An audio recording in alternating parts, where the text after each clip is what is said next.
Question number 9 है और chapter का नाम है motion in a straight line, जिसमें एक्सरसाइज सॉल्यूशन को हमें सॉल्व करना है। यानी क्वेश्चन में दिया हुआ है क्या, explain clearly with examples the distinction between,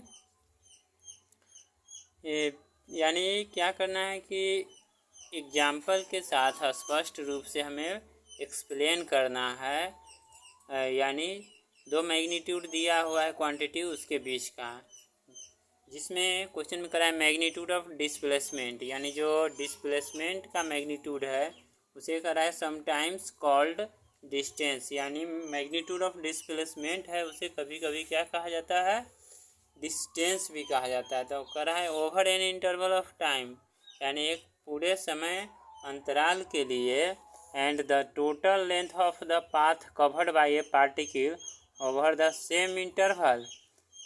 तो पूछा जा रहा है क्या, मतलब टोटल पाथ लेंथ जो है, यानी total length of the path covered by the particle over the same interval of time, यानी दोनों का सेम है, यानी एक ही समय पर है पार्टिकल्स का टोटल लेंथ, यह हमें बताना है। सेकेंड है बी में magnitude of average velocity over an interval of time and average speed over the same interval.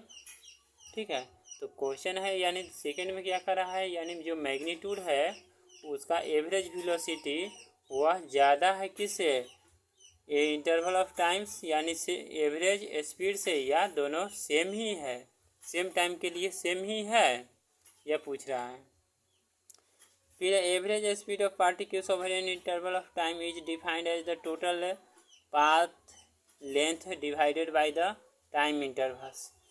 तो कह रहा है क्या जी, मतलब एवरेज स्पीड है, मतलब कोई पार्टिकल्स है उसका जो एवरेज स्पीड है वह डिफाइंड किया जाता है, परिभाषित की जाती है वह टोटल पाथ लेंथ और टाइम इंटरवल से डिवाइड करके। यानी एवरेज स्पीड इक्वल टू क्या हो जाएगा, total path length by time. तो कह रहा है so in both A and B, यानी ये जो ए है और बी है दिया हुआ क्वेश्चन, दोनों में बता रहा है क्या, that seconds quantity is either greater than और इक्वल टू द फर्स्ट। यानी बतलाना है क्या, जो सोल्व करने के बाद सेकेंड क्वांटिटी जो है वह फर्स्ट वाले से या तो ज़्यादा है या इक्वल है।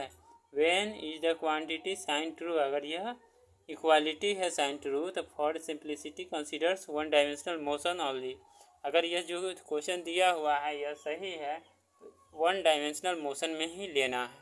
तो वन डायमेंशनल मोशन के लिए सबसे पहले हमें क्या लेना है यह समझना है। और क्वेश्चन यह जितना भी देखने में बड़ा लग रहा है उतना ही यह छोटा सा है, इसका आंसर सॉल्यूशन जो होगा ना वह बहुत ही छोटा है। देखिए छोटा किस तरह से है,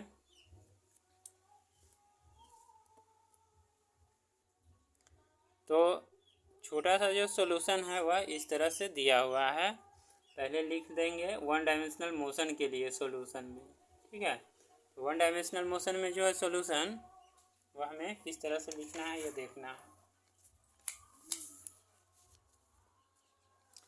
तो सबसे पहले वन डायमेंशनल मोशन में मान लिया ये एक स्ट्रेट पाथ है, ठीक है, ए और बी है। तो ए और बी में एक पार्टिकल्स है जो ए से स्टार्ट होता है और बी तक पहुंच जाता है, और फिर बी से स्टार्ट होता है और ए तक पहुंच जाता है। तो उसका डिस्प्लेसमेंट बताना है क्या होगा। हम जानते हैं initial position displacement equal to क्या होता है, डिस्प्लेसमेंट जो होता है डिस्प्लेसमेंट जो होता है वो इक्वल होता है final position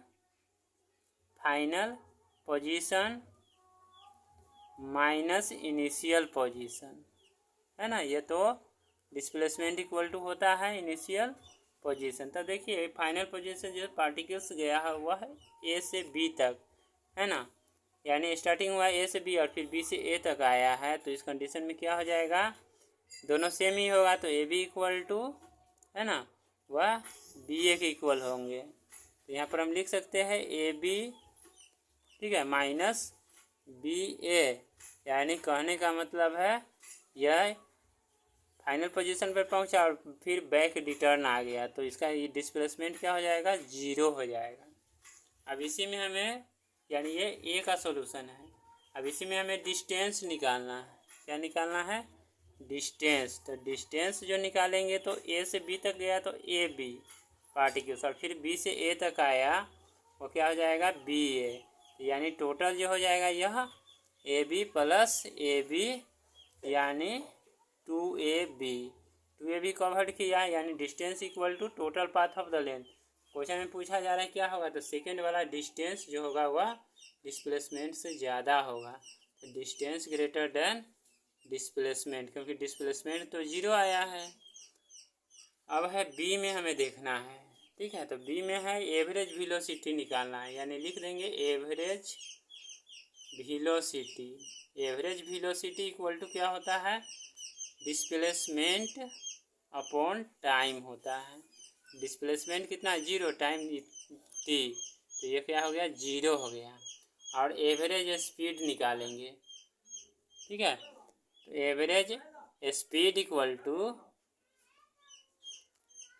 distance by time. तो डिस्टेंस कितना हुआ है?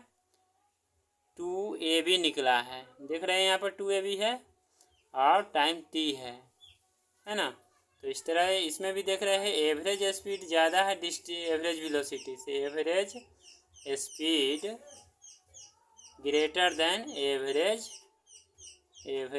वेलोसिटी, यही हमारा आंसर हो गया।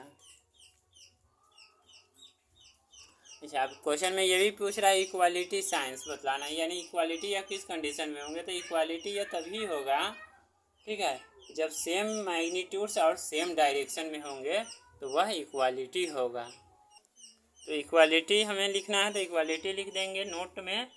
इक्वालिटी यानी व्हेन सेम मैग्नीट्यूड